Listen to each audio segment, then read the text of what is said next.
Hello friends नमस्कार good morning. आज September 15 तारिख आसतु जानिनेबा सकाळर किछि मुख्य खबर। प्रथम खबर, निशा महाराणा सह मस्ती करी ट्रांसफर हेले पुलिस बाबू।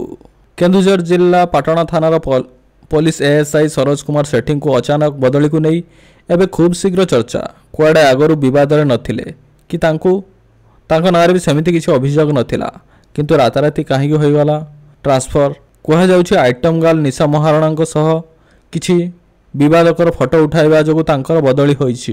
पुलिस बाबू को कहिवा कथा ए फोटो गुड़िक सब वर्षक तलर। छुट्टी रे थिबा बेले केही जणे दुष्ट व्यक्ति तांकर एही फोटो गुड़िक संग्रह करथिले। थाना को आसी विभिन्न समय तांको ब्लैकमेलिंग करुथिले। तांको कथा न सुनिबारु से एहाकु भाइराल करिथिबा अभियोग आनिछंती। अन्यपटे किछि दिन तळे थानार एएसआई सरोज सेठी किछि लोकंकु दुर्व्यवहार करिबा सह गाली गुलज करिथिबा नै केउझर एसपी पाखरे फेराद होइथिले। पाटणा थाना अंचल रे किछि दिन तळे एक यात्रा होइथिला, जेउठी निशा महाराणा जीवा परे दर्शक माने एहाकु नापसंद करथिले। एमिति कि तांको जोरदार विरोध करथिले। परे स्थिति संभाळिबा को जाइथिले एएसआई सरोज। हेले निशांक सह तांको फोटो भाइराल हेबा परे नाना चर्चा हेउछि। परवर्ती खबर, विपदरे दिशा पटानीको जीवन आज पुणी गुलीमाड़। बॉलीवुड अभिनेत्री दिशा पटानीको घर ऊपर को गुलीमाड़ होइछि। उत्तर प्रदेश बरेली सहर में थिबा बॉलीवुड अभिनेत्री दिशा पटानीको घर ऊपर को दुर्बृत्त मान गुलीमाड़ करिसेंती।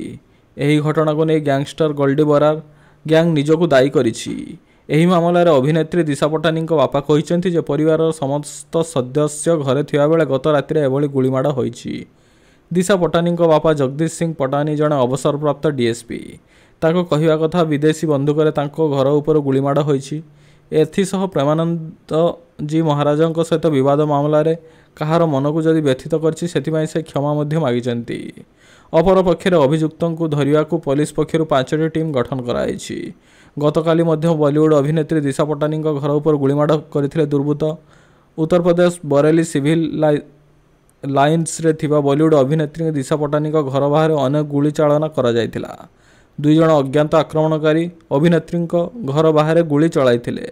एही घटना रे गैंगस्टर रोहित गदारा बल्डी बरार बॉलीवुड अभिनेत्री दिशा पटानीको घरे होइथा गुलीमाड़ रे निजको दायी करिथिला। परवर्ती खबर, सप्ताह परे भी मिलुनी पत्ता। खोजी खोजी नयंत पुलिस शेष में मारिया को पड़ा पोस्टर। सबुदिन भले ड्यूटी करिया को जाइथिले, घर को खाइबा को आसी बोली जणाइथिले। हेले खरा बेले जाई संध्या हैला, घंटा घंटारे 7टा बाजिला तथापि आसिलेनी शुभमित्रा। ड्यूटी रे थाई होइगले निखोज। घर लोकों को घारिला चिंता, कुआडे चलीगले, पड़िला हुरी।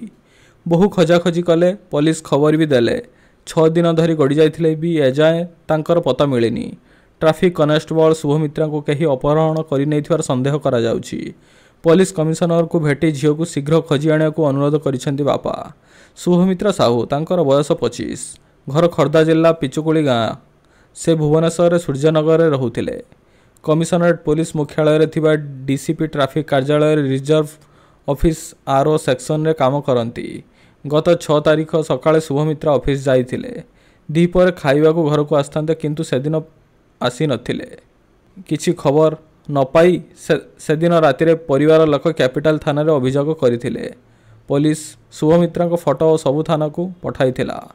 तांको फोन स्विच ऑफ थिबारु पुलिस लोकेशन ट्रैक करि पारुनी। 6 दिन परे एबे पुलिस निखोज पोस्टर मारिछि। सोशल मीडिया रे भी जारी करिछि। तांको संपर्क रे खबर देवा व्यक्ति को 25,000 टंकार पुरस्कार राशि दिया जिवो बोली घोषणा करा जाइछि। परवर्ती खबर, ओडिशा को बात्या भय। बड़ अपडेट, अक्टोबर आसिले ओडिशा को घारे बात्यार भय। आउ 15 दिन पर जेतेबेले अक्टोबर मास हाजर होई जिवो ता आगरु ओडिशा उपरे बात्या नै आशंका बढ़िछि। अक्टोबर रु डिसेम्बर भितर कौन रहिबो ओडिशार पाणीपाग बात्या आशंका भितर बड़ सूचना देइछन्ती आईएमडी डीजी मृत्युंजय महापात्र। प्रशांत महासागर अंचल रे अक्टोबर रु डिसेम्बर मध्य ला निना सृष्टि होई पारे। ला निना सृष्टि हेले बंगोपसागर उत्तर रे प्रभाव देखिया को मिली थाए। बात्या सृष्टि पई ला निना प्रभाव पकाई थाए, मात्र एजाय सेमिति किछि सृष्टि होइनी। जदि हुए एहार अनुकूल प्रभाव बंगोपसागर उपर पड़िबो, तेबे बात्या केबे हेबो, केउठी सृष्टि हेबो एबेठू कही हेबनी। बात्या ऋतु आसुथिबारु आमे प्रस्तुत अछु आगुआ पदक्षेप नेबु। गुजब उपर विश्वास करंतु नाही, आमे एनेई सूचना देबु। एते दिन आगरु बात्या उपरे किछि कही हेबो नाही। परवर्ती खबर, କେନ୍ଦୁଝରରେ ଗଡ଼ିଲା ସୁନ ଦୁର୍ଘଟଣା ବାର୍ତ୍ତା ପ୍ରଚାର ରଥ। ମୁଖ୍ୟମନ୍ତ୍ରୀ ମୋହନ ଚରଣ ମାଝୀ ଆଜି କେନ୍ଦୁଝରରେ ଜିରୋ ଆକ୍ସିଡେଣ୍ଟ ଡେ ବା ସୁନ ଦୁର୍ଘଟଣା ଦିବସ ଅଭିଯାନ ଶୁଭାରମ୍ଭ କରିଛନ୍ତି। ଏହି ଅବସରରେ ଓଡ଼ିଶାକୁ ଏକ ଦୁର୍ଘଟଣା ଶୂନ୍ୟ ରାଜ୍ୟ ଭାବେ ଗଢ଼ିବା ପାଇଁ ସେ ଆହ୍ୱାନ ଦେଇଛନ୍ତି।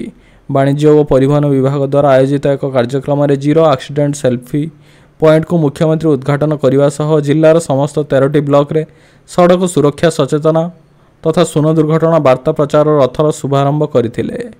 ଏହି ସହ ଦସ୍ତଖତ ଅଭିଯାନକୁ ଆରମ୍ଭ କରିଥିଲେ। ପରବର୍ତ୍ତୀ ଖବର, ରୁଷ ତୈଳ ବିଶୋଧନାଗାରକୁ ଧ୍ୱଂସ କଲା ୟୁକ୍ରେନ।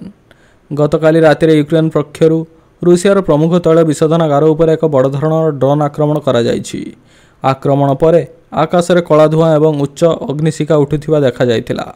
ୟୁକ୍ରେନ ଟାର୍ଗେଟ୍ କରିଥିଲା ରିଫାଇନାରୀଟି ରୁଷିଆର ସବୁଠାରୁ ବଡ଼ ତୈଳ ବିଶୋଧନାଗାର ମଧ୍ୟରୁ ଗୋଟିଏ ବୋଲି ଜଣାଯାଏ।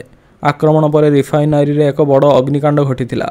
ରୁଷ ଏବଂ ୟୁକ୍ରେନ ଅଧିକାରୀମାନେ ଏହି ଆକ୍ରମଣକୁ ନିଶ୍ଚିତ କରିଛନ୍ତି। ରୁଷିଆର ଏହି ତୈଳ ବିଶୋଧନାଗାରରେ ୟୁକ୍ରେନରୁ ପ୍ରାୟ 1600 କିଲୋମିଟର ଦୂରରେ ଅବସ୍ଥିତ। ୟୁକ୍ରେନ ଦ୍ୱାରା ଟାର୍ଗେଟ୍ କରାଯାଇଥିବା ରିଫାଇନାରୀଟି ରୁଷର ଉତ୍ତର ପଶ୍ଚିମ ଲେନିନଗ୍ରାଡ ଅଞ୍ଚଳରେ ଅବସ୍ଥିତ। ଏହାକୁ କିରିସି ରିଫାଇନାରୀ ଭାବରେ ଜଣାଶୁଣା। ୟୁକ୍ରେନ ଶନିବାର ରାତିରେ ଡ୍ରୋନ୍ ସାହାଯ୍ୟରେ ଏହାକୁ ଟାର୍ଗେଟ୍ କରିଥିଲା। ପରବର୍ତ୍ତୀ ଖବର, ମଜା ହେଲା କାଳ, ଆଖିରୁ ଛାଡ଼ୁନି ଅଠା। ହଷ୍ଟେଲ ପ୍ରାଙ୍କ ହେଲା କାଳ। ହସ୍ପିଟାଲରେ ଭର୍ତ୍ତି ହେଲେ 8 ଜଣ ଛାତ୍ର। ମଜାରେ ଆଖି ପତାରେ ଅଠା ଲଗାଇଦେଲେ ଛାତ୍ର। ଆଉ ସକାଳୁ ଉଠିବା ପରେ ଆଖି ଅଠାରେ ସିଲ୍ ହୋଇଯାଇଥିଲା।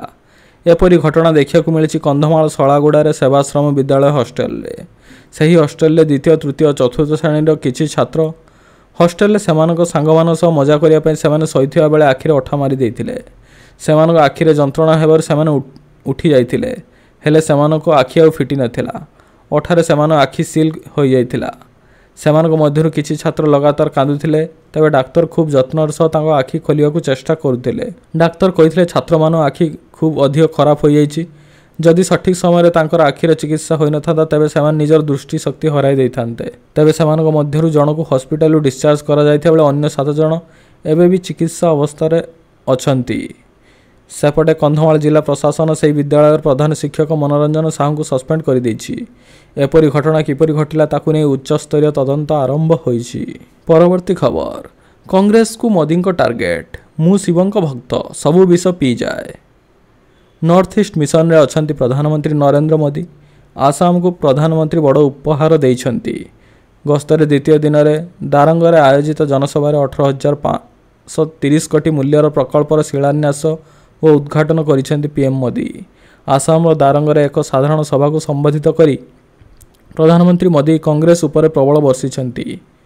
କହିଛନ୍ତି ଯେ ସେ ଶିବଙ୍କ ଭକ୍ତ ଏବଂ ଶତ୍ରୁମାନଙ୍କ ଦ୍ୱାରା ଦିଆଯାଇଥିବା ସମସ୍ତ ବିଷକୁ ଢକି ଦେଇଛନ୍ତି। ପ୍ରଧାନମନ୍ତ୍ରୀ କହିଛନ୍ତି, ଅପରେସନ୍ ସିନ୍ଦୁର ପରେ ଏବେ ମୋର ପ୍ରଥମ ଆସାମ ଗସ୍ତ। ମା କାମାକ୍ଷାଙ୍କ ଆଶୀର୍ବାଦରେ ଅପରେସନ୍ ସିନ୍ଦୁର ବିଫଳ ସଫଳତା ମିଳିଛି। ତେଣୁ ଆଜି ମା କାମାକ୍ଷାଙ୍କ ଭୂମିକୁ ଆସି ମୁଁ ଏକ ଭିନ୍ନ ପବିତ୍ର ଅଭିଜ୍ଞତା ପାଉଛି। ଆଜି ଏଠାରେ ଜନ୍ମାଷ୍ଟମୀ ପାଳନ କରାଯାଉଛି। ଆପଣ ସମସ୍ତଙ୍କୁ ଜନ୍ମାଷ୍ଟମୀର ହାର୍ଦ୍ଦିକ ଶୁଭକାମନା।